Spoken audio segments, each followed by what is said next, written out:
So hindi pa rin tapos ang paliwanaganan nyo ha. Yung iba kasi 'di ba pinost ko yan kung ano daw kung paano daw tutunog yun kasi sabi ko bridge eh. Yun yung ginamit kong term, yung bridge mode para tumunog yung isa.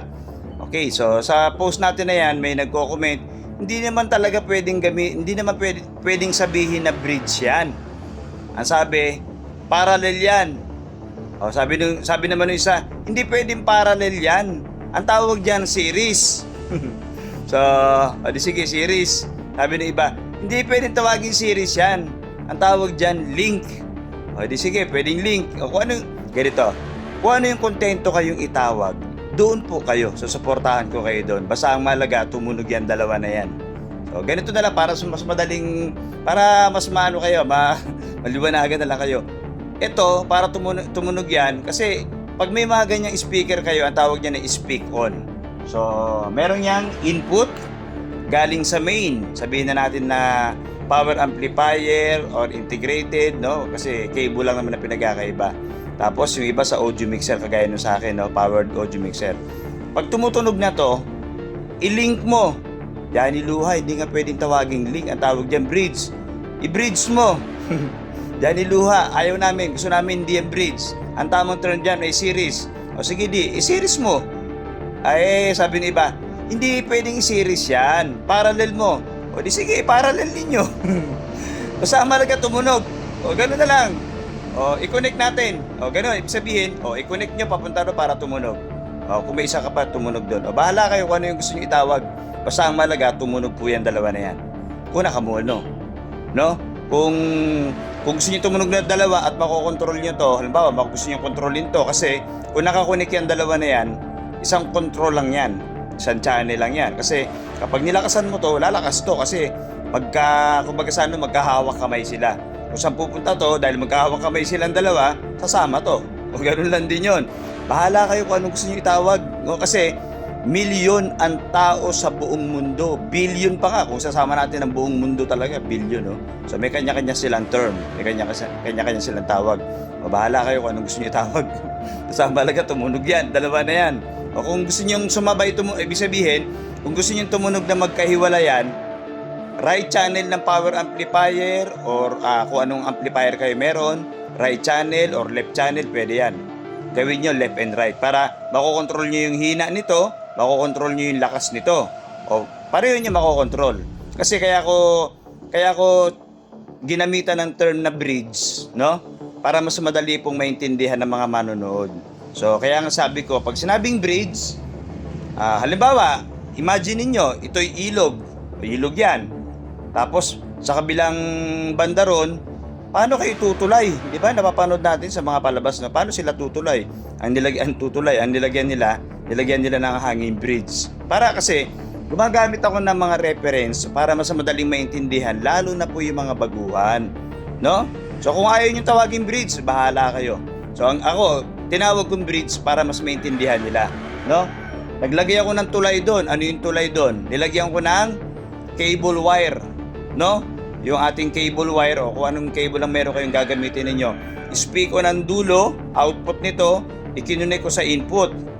So, kumbaga sa tulay, nakadaan na yung tao.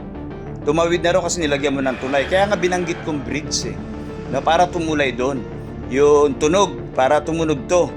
Kasi may mga ganong setup, pwedeng tumunog yan sa ganong setup. Nangyayari sa mga setup kagaya ng ginagawa ko. No, nakamono lang ako. So basta kung saan kayo kontento, itawag yun na lang. Huwag nyo na pagtalunan. Kung ano man yung tawag dyan, bridge man yan. Yung iba ayaw pumayag na bridge Yung iba ayaw pumayag ng parallel ang tawag. Yung iba ayaw pumayag ng series. Yung iba ayaw pumayag ng meron pa silang term na iba. No? Bahala kayo. Basta mahalaga tumunog yung dalawa na yan. Kung saan kayo kontento. Milyon na tao nga sa buong mundo. Hindi naman natin mapiplis lahat yan. Hindi naman natin. May kanya-kanya kayong paniniwala. May kanya-kanya kayong mas preferred or mas gusto nyong itawag. Basta ako, ginamitan ko lang ng bridge term dahil nga tinulay ko yan papunta ron. O halimbawa may tao dito, no? Halimbawa ito'y bundok or sapa, no? So, nilagyan ko ng tulay para tumunog doon, para makarating yung music doon. So, ginamit ko bridge. So, bahala kayo kung anong gusto nyo tawag. So, yan yung ating, abangan ninyo yung ituturo natin, ha? Kasi ganito yan. Itinuro ko na po sa inyo yung pagkukonek ng ating mga amplifier na yan. Integrated sa 2, 3, 4, 5, 6, 7, 8, 9, 10. So itinuro ko na po sa inyo kung paano pinagsasama-sama lahat yan. Okay? Tinuro ko na rin sa inyo kung saan magko-connect ng speaker. No? Tinuro ko na sa inyo yan. Tapos, itinuro ko na sa inyo yung paglalagay ng audio mixer sa 6 na amplifier. So, ang susunod nating ituturo naman ay yung audio mixer, equalizer sa puro amplifier na yan. So, ano lang, gawin lang natin to kumbaga sa nanonood kayo ng teledrama or ng K-drama ninyo. So, gawin lang natin episode para hindi kayo naiinip. Kasi mahaba yan pag sinabay-sabay ko lahat yan. So, para utay-utay lang, no? Audio mixer, equalizer, tapos yan. Susunod, audio mixer, equalizer, kung meron kayo exciter or maximizer, tapos crossover. O, yun ang ituturo natin. Utay-utay or pahimay-himay. Sunod ang integrated, puro power amplifier naman ang ituturo kong connection sa inyo. Kung paano tinuturo. Kumbaga sa mga estudyante, mag-uumpisa tayo sa kinder hanggang college na turuan. Okay? Mula mabababaw, mula pang kinder na sinasabi nyo basic lang ang knowledge si Johnny Luha. Basic lang kasi ang alam mo. So wala. Kaya na natin yun, mga baser lang yan eh. So basta ang ituturo natin mula pang kinder hanggang kolehiyo.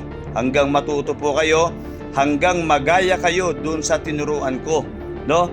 Nag-aral siya mula sa kinder, tinuruan natin yan sa pamamagitan ng video na napapanood ninyo. Ngayon po, meron na po siyang sariling sound system. At napakaganda at mamahalin po yung pinakang sound system niya, lahat powered. So paano natutong mag-connect? Ngayon, nagpaparenta na siya ng sound system. Isa na siya sa mga rental, sound system rental sa lugar nila. No? Ang mahal nung item niya, nung gamit niya, no? So, from walang alam, natuto, nakinig, no, nag-aral, ibig sabihin, inanalyze niya yung mga nangyayari sa connection kasi napakaraming connection. So, ngayon may sarili siyang sound system, no? So, ganun din yan. No, kung yung mga simpleng pambahay nyo lang, yung mga matututo po kayo, panoorin nyo lang po yung mga video, balikan po ninyo yung mga videos na ginawa ko at po kayo ay matututo yan, sigurado, no? Ngayon, kung may iba pa kayong tanong, mag-iwan lang kayo ng comment. Tapos, kung sakaling, babasahin natin naman yan eh. Gagawa natin ng tutorial yan, okay? Johnny Luha po ito.